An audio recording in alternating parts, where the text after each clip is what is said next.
Negro, don't nobody walk into or out of a McDonald's looking like that. I don't care how bad your food was. I don't care how bad your experience. That is some shit where you doing something in the parking lot. You know what I'm saying? Or maybe it's when I came in and looked at that classic black tea from dtmerch.com.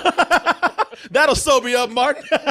The classic black tee with the white logo, Martin. Hey, man, don't let the man catch your stash. Put it in his backpack right here. Hey, I heard you can make a tea with it, with this stew pot that we got going on. And we got the pothead cap right there, skull cap. We got the phone cover for when you got to call your dealer. Or we have the gift of choice. We've made it very easy for you to become a toasty because we have a very efficient pay system in there now. It's never been easier to get that toasted goodness all over your body. Say, yeah, you got that shit on your body last night, didn't you? Yeah, a little bit too much. Talk about a little something here that everybody's been bugging me about. I got about 3 emails and even one comment on a video that had nothing to do with R.Kelly. R.Kelly. Everybody's been talking about R.Kelly. Look at it. He's sweating his ass. That's how he looks right now. Better run, better hide. They really did do their homework, huh? Yeah. Shit. That's R.Kelly standing in front of a junior high school right now. Now, come on. You know this is wrong. We talked about this. Come on, Rob. You can do this, man. It's just the mall. Just keep walking. Go straight to Foot Locker. Come right out. Yeah, man. R. Kelly's been making some news out there, which shouldn't be news to anybody. I like the way we say news. I know. News that's been 20 years old. That's why I wasn't even going to bother to watch it. It's like these shocking revelations that people have known about for years. We've talked. Y'all with this Lifetime documentary series they got up here now, I feel like you and I are sitting here looking at people like, you know what? We've talked about this. We have gone over this plenty of times. We told y'all about this man. And we were talking about R. Kelly back when even during his time when he was supposed to be, you know, untouchable. Back when R. Kelly, when people would say, look, yeah, the guy in the video pissing on the little girl. Yeah, it looks like him, but he said it wasn't. So, Anderson, I mean, what you want from the man? He said, I know. You asked him, was it him? He said no.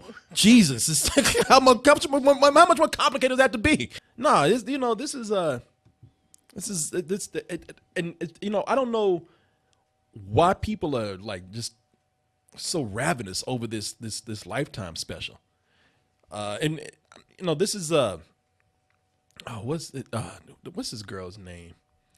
The producer, Dream Hamilton, came in and said, well, I think that there's only still part of the story that people know from the news and the testimonies. I don't think that we've really dug into the psyche of R. Kelly, what really has driven him through all this success to not just be what people are alleging a statutory rapist, but some people say a serial statutory rapist. Mm-hmm. Like, this man, he had a method and he had a type. Right. And he was going to get it. And let's go ahead and take a trailer right here, a trailer of the Lifetime series. Take a look at it, and then we'll be back with, and I only saw it's 6 series. I mean, I'm not, oh shit. That man was busy. For a man trapped in a closet, he did a lot of dirt. No, it is 6 shows in this. And I don't know if they're going to do more after this, but it's 6 shows in this documentary, what they call this documentary series, season 1. I don't know if they'll go beyond that. But let's go ahead and take a look at the trailer. And I've only seen 2 episodes. I'll come back with my impression of those 2 episodes and getting deeper into this whole R. Kelly situation. He was arrested today on 21 counts of child pornography. R. Kelly has denied accusations that he's holding women against their will in a sex cult. Nowhere. They say surviving R. Kelly, they made him a natural disaster. I know. Hurricane Kelly. That's why I snickered, because I was like, man, they know how to just take a photo of you, play that music, that dong, take a dark photo and just flash it up there and make anybody look evil. Martin, and I'm not saying he's not evil, but they really know what they're doing. Martin, that's why I had to say something too, because I was over here laughing with it. Now a lot of times I've been like, Martin, this is not a laughing matter, sir. But I was like, the way they put the production on to like make this dude look like a monster, man. Yeah. They found the right footage. There were pictures of him where he was probably smiling and looking like the sweetest guy. And they're like, nah, he looks too innocent. Nah, we want the darkest, most evil shit that you can find. We want that shit. He's looking at your ass across the street about to snatch you up. What's it gonna fucking take? Right. To get this dude, man. You know what I mean? Been saying this for years. I ain't never been this big ass strong R.Kelly fan. I got the creeps on the motherfucker before he was even raping people. What sane person makes a song about staying inside of a closet and turn that into a goddamn 10-hour musical? You know what I mean? A genius. Okay. Or a fucking crazy person. You're in a closet. You ain't going nowhere. You just there. Don't that much shit happen for you to have a goddamn opera made out of it? That's like almost 24 hours long. You know, I knew something was wrong with the man then. But no, man, when this stuff came out, we knew that ain't nobody gonna get him because people love R. Kelly because he can sing. Right. Knew right from the beginning. Really years I've been saying, what's it gonna fucking take? And when you look at this, and you even get more bothered by R. Kelly today, and without even having watched this show, because R. Kelly, he's another one. He's another one. Like he's in the mix of people like Kevin Spacey. I would even say Louis C.K. in a way, of people who have things going on where people are ready to rip them apart, but they can't sit down and shut the fuck up. It's almost like they want to troll people to the point that they want to sabotage their lives. Well, I was unfortunately got into some debates that went on way too long about this over the weekend, last night. And I wonder if we are in the post-apology era, because we've seen how many people have apologized and made the big public apology humiliating. Yeah. And it's still like, not enough people like you anyway. You're gone. Sorry, it's over. And yet we see Trump, who said, I ain't apologizing for shit, and got the highest job in the world. Yeah. So you have to wonder: are we at a point where people are going like, well, what do I have to win by apologizing and tucking my tail between my legs? Yeah, R. Kelly is one of those guys. Yeah. R. Kelly, he ain't never came out well, I can get it. Making a joke is one thing. Having sexual misconduct and sexual, violation charges against you, though no one's going to just come out and say, I'm sorry for that. But you should at least sit the fuck down and be quiet. And if you are going to be out there, be strategic about it. You don't try to show people your innocence and then make a song called I Admit. I admit I done made some mistakes. I admit it was so hard to focus. I didn't go to class. This is 19 minutes long, and people sat up there. 19 minutes. And he was trolling people because the people were just waiting for the part where he said, I admit I fucked all them girls. People even waiting for the song was done. People waiting for a stinger and shit. Shit, maybe he fucked Spider-Man. It's a 19-minute song called I Admit. Even if he don't admit the shit, it just seems like you're trolling people in the worst way. Sure, it's OJ writing the book, If I Had Done. Yeah, it almost makes it seem like you want to confess. Come on, man. You don't try to convince people that you don't have a sex cult, that you ain't kidnapping girls or coming in and brainwashing girls into your sex system, and then you go over to Ethiopia talking about I'm gonna pack some girls up and bring them back here. Do you have your passport? Did you get your shots? Girl, would you like to come back with Rob to America? My sex call, America. You see what I'm saying?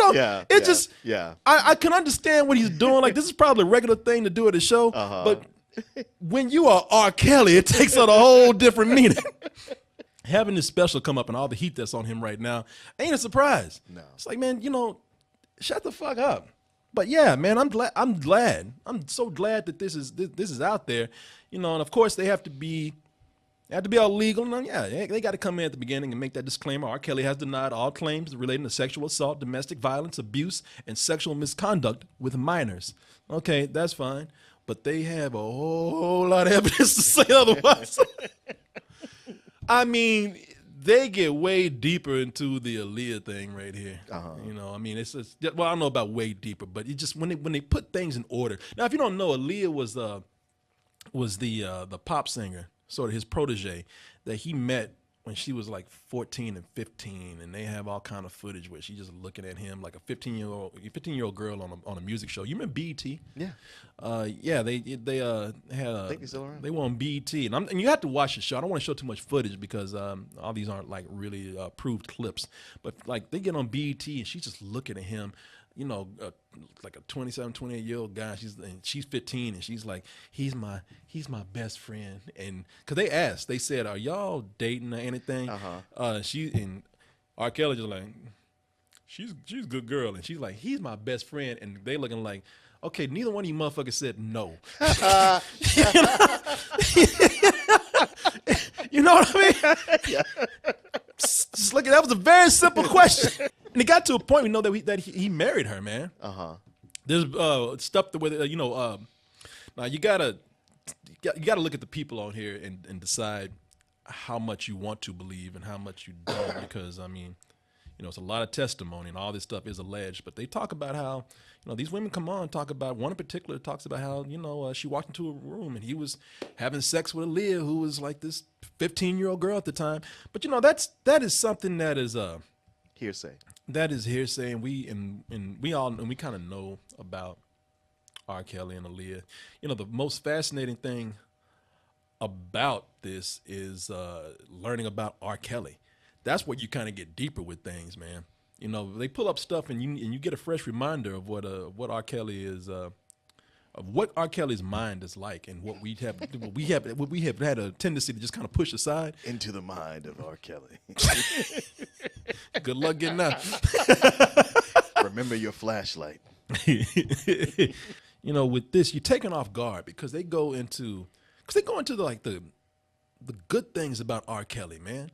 They talk about R. Kelly and how he was somewhat of a nerdy kid in a way. He was very shy. He couldn't sing to people without his eyes looking down, and he wasn't good in school, and he was getting picked on by a lot of people. And then people like his brothers who are in this, they tell him like, hey, those tears are gonna be from your fans when they're crying for you because they love you so much. And be damned, the guy didn't make it, man. You kind of taken off guard because at first you forget you were watching about a documentary about a sexual predator, and you thinking you watching like VH1 Behind the Music for R. Kelly, the R. Kelly story. You actually find yourself rooting for him. It's like, oh shit, man, I'm glad that brother made it, man. He deserved everything he got.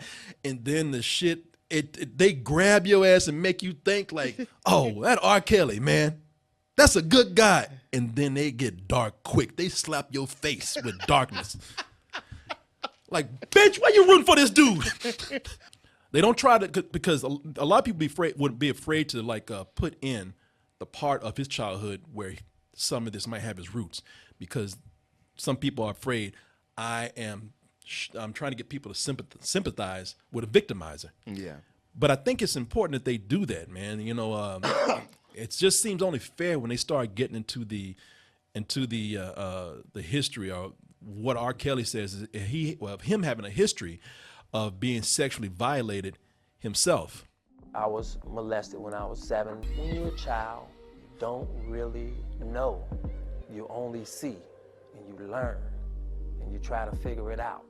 They put together what could be clues from the words in the mouth of R. Kelly himself. Where it's like, okay, all this is alleged, but there's a lot of case here for him being what they say he is. It just kind of adds more validation to all the people out there who've come out against R. Kelly. It's one thing to hear from the accusers, but it's another thing to start piecing together, all these bits of evidence that could lead to very disturbing behavior. Sure. By a man who, admittedly, possibly learned it himself. Yeah. And somebody, I don't know who that relative was, but he tried to get everybody. R. Kelly's brothers are in the series, and even one of them is like, yeah, he got me too. It was like, it's a disturbing story of something that we don't like to kind of face when it comes to these sexual victimizers, Sure. because some of them have it learned from another place themselves, and it doesn't justify them doing it to somebody else. But it really does show you that some of this stuff is a pattern that is passed down. Mm-hmm. This whole special stays on, at least from the 2 episodes I saw, stays on R. Kelly, mostly in the way of trying to actually villainize him, man. And probably appropriately so. But there are moments where they sit back and they say, but we do have to look at the full picture if we're to ever stop this, not just wait for a movement or a hashtag or anything. Let's look at the victims of sexual crimes who grow up to pass it on to other people. Just a reminder, there's more there. And you know what? That's good. And I admire that they do that. No, because like I said, a lot of people are scared today of sympathizing or adding sympathy to the person that does it. Yeah. And I mean, people get so mad that if you go like, well, let's look at this. Look at what? This is cut and dried. He should die. They look at it and they show you and they say, all right, we all understand now the tragic, sad tale of R. Kelly before R. Kelly was R. Kelly. Did we get that? Okay, fuck him. You know? and they pile it on after that, man. You look at him and it's like, did this? with the people they pulled out to give testimony against R. Kelly, like, did this brother have any friends? Damn. Either that in Lifetime paid off a lot of people. They paid them some good money to lie, to make up shit, because they needed a show. This is going to put us on the map, boys. Oh, hell yeah. Just write the check. Yeah. Okay, just make up shit. Well, I don't know. Okay. Yeah, man. Say this. Either people really don't like R. Kelly, or they're paying him off, or he did it. There's so many people. Because see, you're expecting to hear you're expecting to hear from the victims. You're right. Man, they pulled out people that actually like him. Oh. They pulled out this woman who's she is known now R. Kelly's from Chicago. She is known in the Chicago district. Uh-huh. For being Dr. Lena McLean. She has a very good reputation for the school system there. Yeah. Being has a reputation for being great with kids, inspiring people, being a great music leader. And she said she loved R. Kelly growing up. But even when she came in to talk about him, she, out of all the things that she could have said that kind of helped his case, she's like, nah, I told him quit fucking with them girls. He has no business around them. They were too young for him. I told him, go on, live your life the way you want to live, but don't bring down somebody else's life. You didn't even hear what she said. She actually said, I told him what you doing is some bullshit. Okay, so when she said that's the language she used. Yeah, that was, you can, I guess that's some bullshit. Wow. Yeah. There's something so damning about that. She told him, she said, this is some bullshit you doing. If that is not damning to your case, when they bring out the old black woman, they say, I told them to quit fucking with them girls. Because before they set it up, they say she loved R. Kelly. She spent so much time with him. She inspired him. And then you get on there and like, yeah, he's creepy. I often told Robert he should not meet young girls. And don't give me the bull about it. You should not meet them. She might as well just said, I told him I'll whoop his motherfucking ass if he ever grabbed me on my ass again. You know, that's where it gets really fascinating, because it becomes about his personal habits, and that is one that, you know, it's disturbing to hear testimony from from the victims, but it's more disturbing just hearing how you know, the method that he had down. Like I said, he knew he liked how they to hear from other people say. They said, yeah, man, he would cruise around high schools. Oh. He would go to McDonald's to order teen chicks. He would not order a Big Mac or any kind of food. He'd be waiting. He's like, girl, what time you get off? Yeah. Yeah, man. Yeah, they say he would just go to high school, or he would go to McDonald's, or he would go to parking lots and places just to recruit people. Would hang out at the McDonald's in Hyde Park. I was 14 years old. We'd always see him come in by himself, but leave with some student.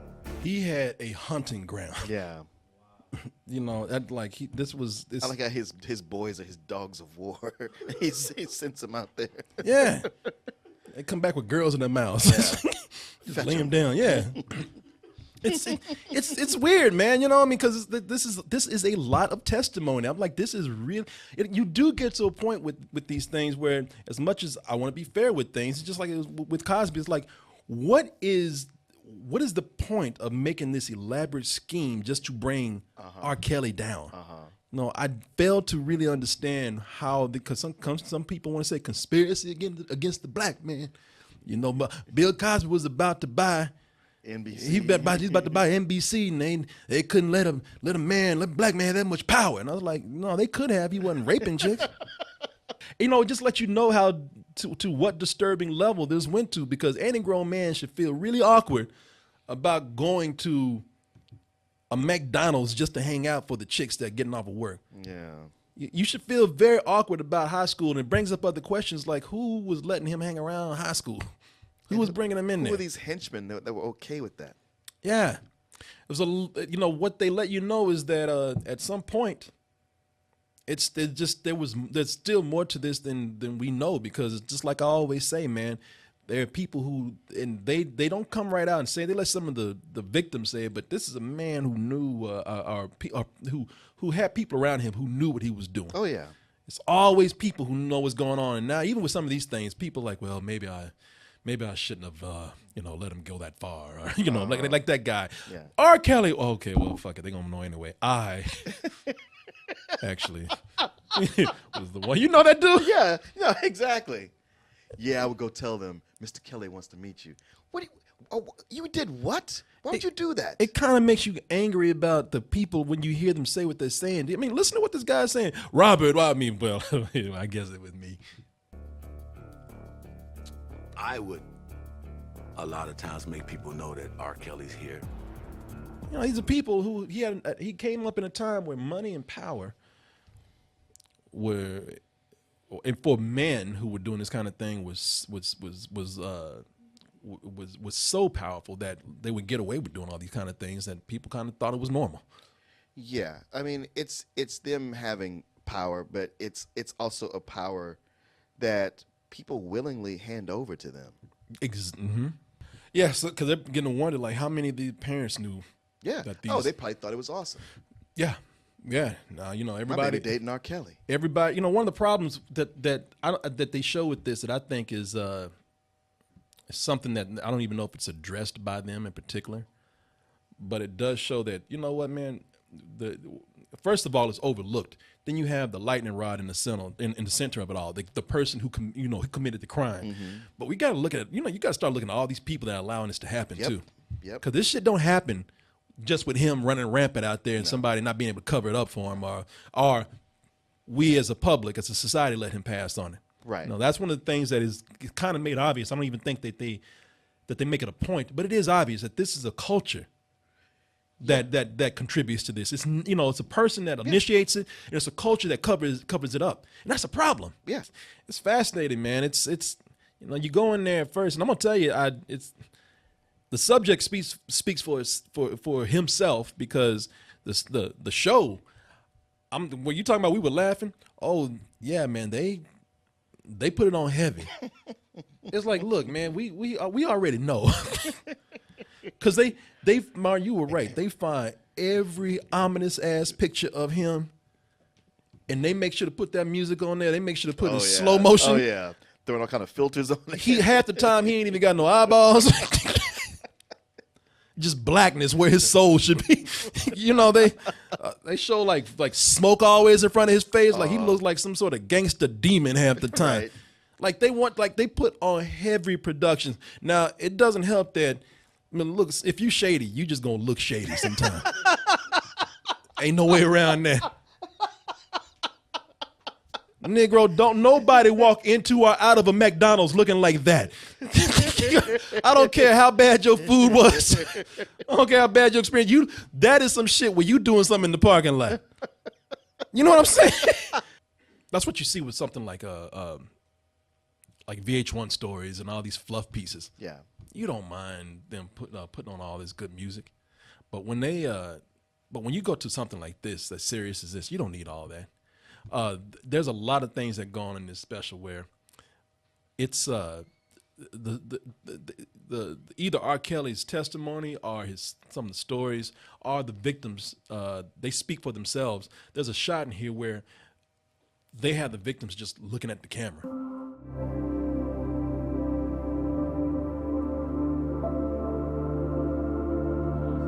I'm like, shit, they made me feel like I did something wrong. I couldn't even look at him. I just turned away with shame. I was like, I don't think I did anything, but y'all sure make me feel like I did that. You know, that's a sequence that doesn't need a whole lot of production. Right.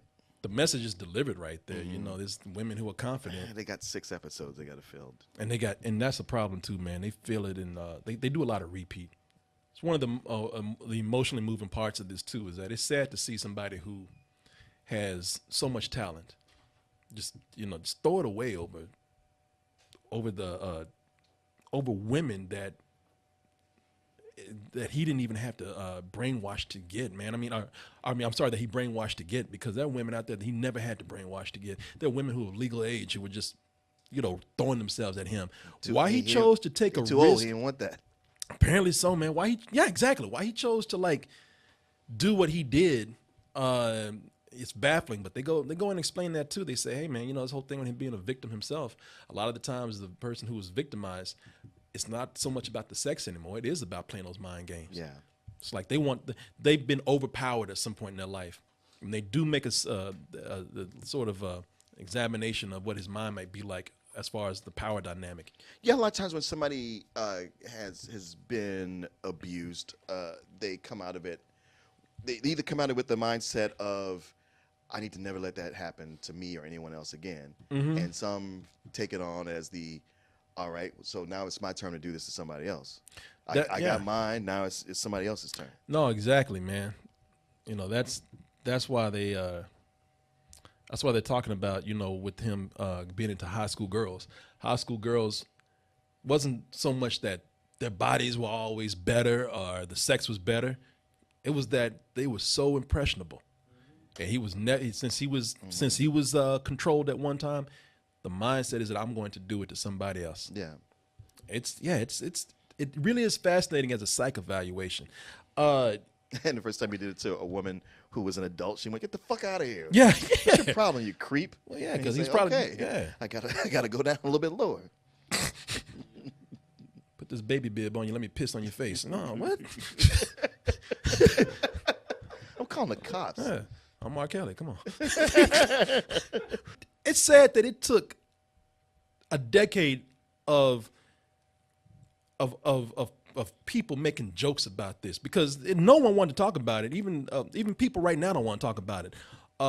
One of the folks in the series, the documentary that you really look up to for coming out, is John Legend. John Legend said, "I don't give a fuck about R. Kelly."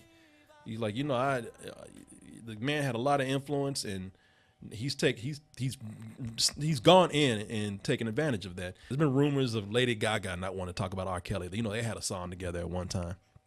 Yeah, I get not wanting to be painted with that brush, or anybody looking at that. I don't know.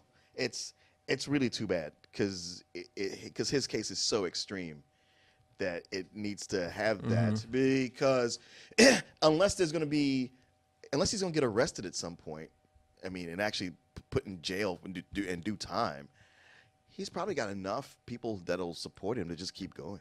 And that's the sad thing about it. It goes deeper than what he's doing. I mean, you know, all respect to the victims of R. Kelly, but really, man, this is okay. We know victims are here in this, and to prevent the number of victims that a person like him has had, it's really going to take a big look at ourselves as a society. Oh, absolutely. And I say we all need to look at each other, because look, we all laughed about this. It took decades of not just talking but joking. It took decades of joking to get R. Kelly out there for the things that he's allegedly done, and we all laughed about it. I mean, I laughed too. Who couldn't laugh at Dave Chappelle? I'm gonna piss on it. See, we laughing now. Look, Martin even singing along. I said, let me cut this off with Martin pees on me. Yeah, man, we laughing now. We laughed, and you know what? And I don't mind saying that, because joking about it is probably the only thing that really kept that out there. Yeah, you'd be surprised how people would talk about something. When you talk about it, it's just gone. Keeping R. Kelly and his activities at an urban legend level, with jokes. Man, I'm paid. I got it made. And you know, and all with jokes and people even making flat out episodes on TV shows about him. You know, that's kept the talk going to where we can finally consider, like, when this movement has come about, R. Kelly's still been out there. R. Kelly's still been fresh.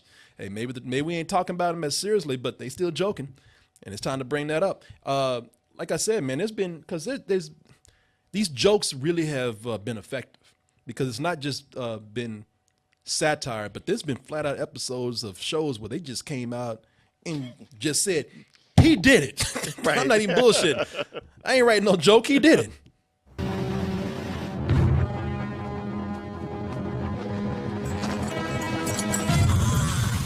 Like, that's not even a joke. That's just saying, hey, yeah, if y'all don't take it in live action form, maybe make a fucking cartoon out of it. You pay attention. You know, that's the Boondocks. They had the R. Kelly trial, right? And that episode said everything that is wrong with society in regards to R. Kelly, and that, you know, he handsome, he make music, he brought joy to my life. Hey, look, I don't want to indict him. He might have another hit. It's funny how R. Kelly and Kanye and so many other people out there they're representative of what's going on with Trump. You know, all of this celebrity idol worship is a cult like mine. Yeah. When you can't even stand to listen to victims, because that's uncomfortable for you. Not the fact that there's a rape allegation or a sexual harassment allegation or violation allegation. The fact that, you know, that you don't even want to hear it, because I'm not uncomfortable about the sex stuff. I'm uncomfortable because you taking my music now. You fucking with my tune. Right. Don't fuck with my Kelly. Nah, that's disturbing, man. And we really need to, athletes, we do it with athletes too. Oh yeah. You know, it's been so much of that's this been going happening. on. With athletes for so long. We're done with it, but it's been going on so long. I can't believe that this is we got to, after 20 years, we got to make a documentary series on Lifetime for this fool. Yeah, that's the funny thing, you know, with all those, the Rolling Stones and all those guys, that was their thing then. But now in this age, in the last 20 years, hey, grown dudes getting with minors has been super not cool. Yeah. He's had plenty of time to go like, all right, maybe we got to cool things off. Yeah. Or shut some of this down. But nah. I'm telling you, this fool has a problem. Yeah, that's him fighting. Like we said, that's him fighting cravings right there.